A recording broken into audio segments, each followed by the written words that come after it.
അവർക്കും കേളി മീഡിയയിലേക്ക് സ്വാഗതം. എൻ്റെ ചാനൽ ആദ്യമായിട്ട് കാണുകയാണെങ്കിൽ സബ്സ്ക്രൈബ് ചെയ്യുക, സപ്പോർട്ട് ചെയ്യുക, നിങ്ങളുടെ വിലയേറിയ അഭിപ്രായങ്ങൾ കമൻറ്റായി രേഖപ്പെടുത്തുക.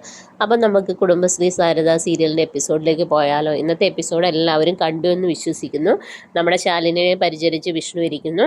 അതേ സമയത്ത് പുള്ളിക്കാരിയുടെ അസിസ്റ്റന്റ് വന്നിട്ട് ഇങ്ങനെ പറയുന്നു, ജോൺ അബ്രഹാം ചുമതല ഏറ്റിട്ടുണ്ട് എന്നുള്ള കാര്യമൊക്കെ നമ്മുടെ ശാലിനി അറിയിക്കുന്നു. അപ്പോൾ ശാലിനി പറയുന്നു, അവർ കരുക്കൾ നീക്കി തുടങ്ങി, വീട് ജപ്തി ചെയ്യാൻ വേണ്ടിയിട്ടാണ് എന്നെ ഈ ഒരു അവസ്ഥയിൽ അവർ കൊണ്ടെത്തിച്ചതെന്നുള്ളത് മനസ്സിലായി എന്നുള്ള രീതിയിലേക്ക് നിൽക്കുന്നു. നമ്മുടെ ശ്യാമയും കുഞ്ഞും അവിടെ നിന്ന് ഇറങ്ങിപ്പോകുന്നു, സ്വന്തം വീട്ടിലേക്ക് കയറി ചെല്ലുകയാണ്.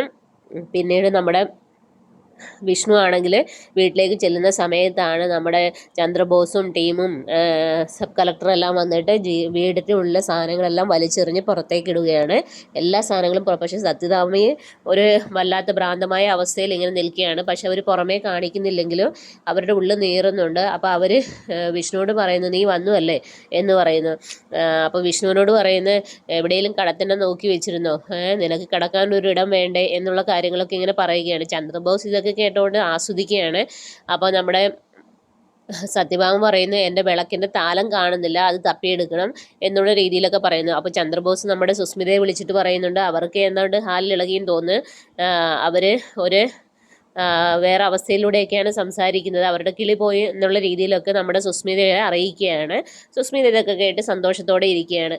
അങ്ങനെ നമ്മുടെ രാഘവൻ നായരും പണ്ട് നടന്ന വീട് വെച്ച കാര്യങ്ങളെല്ലാം നമ്മുടെ വിഷ്ണുവിനെ ഇങ്ങനെ അറിയിക്കുകയാണ്.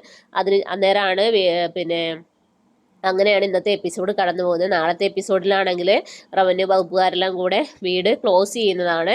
ഇനി എന്നിട്ട് അത് വായിക്കുകയാണ്, സർക്കാരിൻ്റെ ഉത്തരവ് വായിക്കുകയാണ്. ഇനി ഒരു ഉത്തരവ് ഉണ്ടാകുന്നവരെ ഇത് തുറക്കാനോ ഇതിനകത്തുള്ള സാധനങ്ങൾ എടുക്കാനോ നശിപ്പിക്കാനോ പാടില്ല എന്നുള്ള കാര്യങ്ങളൊക്കെ അറിയിച്ചുകൊണ്ടുള്ള ഉത്തരവ് അവർ വായിക്കുകയാണ്. അങ്ങനെ ഉത്തരവ് വായിച്ചതിന് ശേഷം നമ്മുടെ വീട് ലോക്കാക്കി കീയിട്ട് പൂട്ടുകയാണ്.